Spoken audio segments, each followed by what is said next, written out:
Dans cette vidéo, nous allons voir comment installer une instance d'Olibar sur un ordinateur équipé de Windows. Alors, on aura besoin de deux fichiers. Pour les besoins de la vidéo, je les ai téléchargés à l'avance, histoire que ça ne prenne pas trop de temps.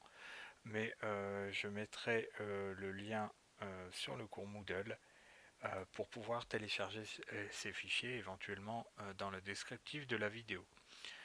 Donc, comme je viens de vous le dire, j'ai téléchargé ces deux fichiers-là, donc le fichier VCRedist pour Windows 64. Bien évidemment, si vous avez une version 32 bits, il faudra prendre la version 32 bits, mais je vous mettrai ces informations dans le lien.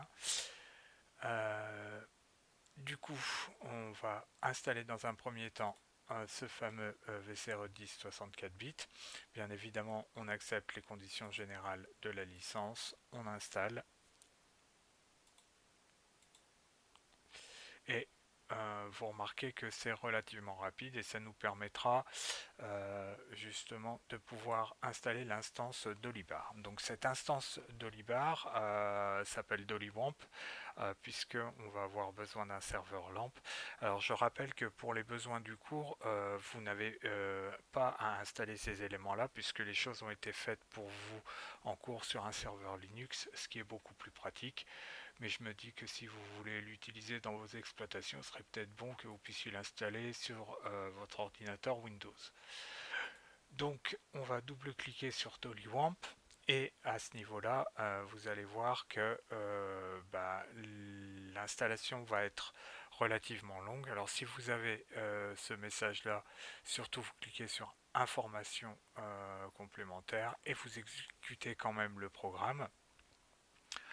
Et donc à partir de là, vous allez pouvoir installer DollyWamp. Alors il vous explique un petit peu que vous allez avoir les composants prérequis comme Apache, MySQL, PHP, et encore une fois, ces éléments-là, vous n'aurez pas à vous en occuper.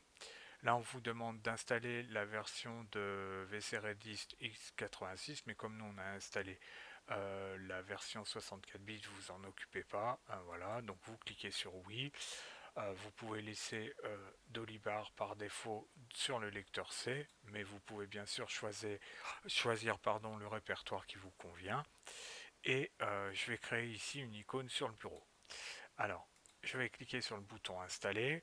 Je vais arrêter la vidéo le temps de l'installation puisque je ne vais pas la laisser tourner, ça va prendre un certain temps.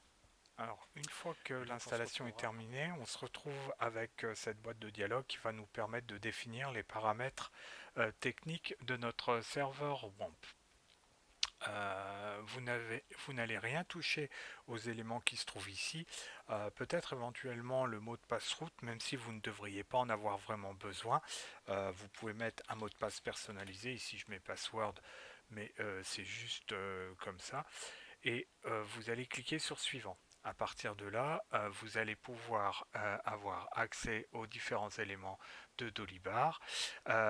Notamment, on vous dit que vous devez utiliser un navigateur. Alors par défaut vous propose Microsoft Edge, mais même si vous avez Firefox par défaut ça fonctionnera, donc vous pouvez mettre oui et vous avez un message d'information qui vous dit que vous allez démarrer Apache pour pouvoir utiliser Dolibar.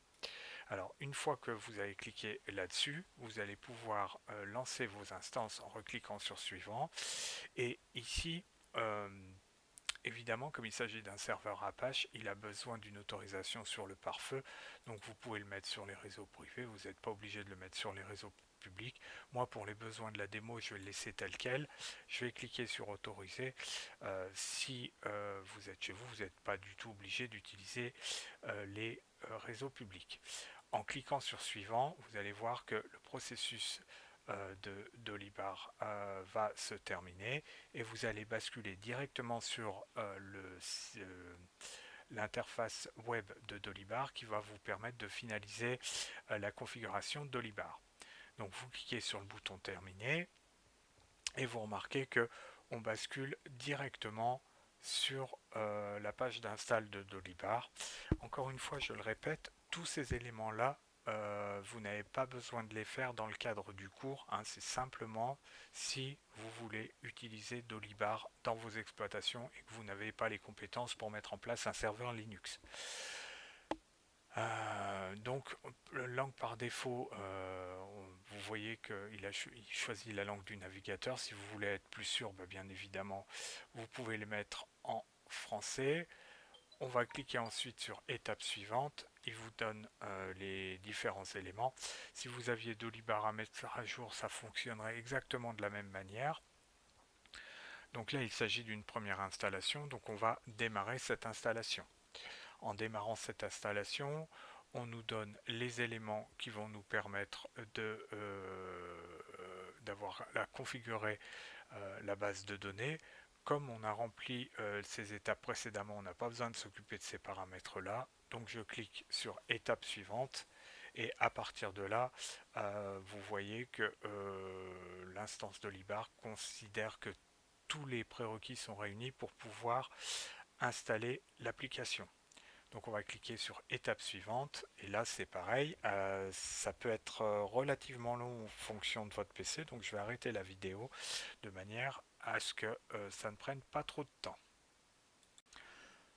Voilà, après avoir patienté 4 ou 5 minutes, eh bien vous vous rendez compte que l'ensemble de la configuration de Dolibar est maintenant quasiment terminé, puisque vous voyez apparaître ici le petit bouton étape suivante. Donc en cliquant sur ce bouton-là, vous allez pouvoir maintenant saisir votre mot de passe admin. Alors très important, hein, vous remarquez que ici il est bien noté, ne perdez pas cette information car il s'agit du compte principal pour administrer tous les comptes d'utilisateurs. Et si vous vous rappelez plus de ce mot de passe, eh bien malheureusement vous allez devoir bricoler votre base SQL pour pouvoir avoir accès de nouveau à Dolibar. Donc il est très très important de se rappeler du mot de passe. Ici, je vais utiliser le mot de passe générique qu'on a utilisé en cours. Et je peux cliquer maintenant sur étape suivante. L'ensemble est maintenant terminé. On va pouvoir accéder à l'espace de configuration Dolibar et donc en cliquant sur ce lien là, eh bien vous allez vous rendre compte que on se retrouve dans les mêmes dispositions que ce qu'on a travaillé en cours. Donc si je note le mot de passe que j'ai saisi précédemment et que je clique sur se connecter, eh bien vous remarquez qu'on se retrouve bien sur l'interface de Dolibar.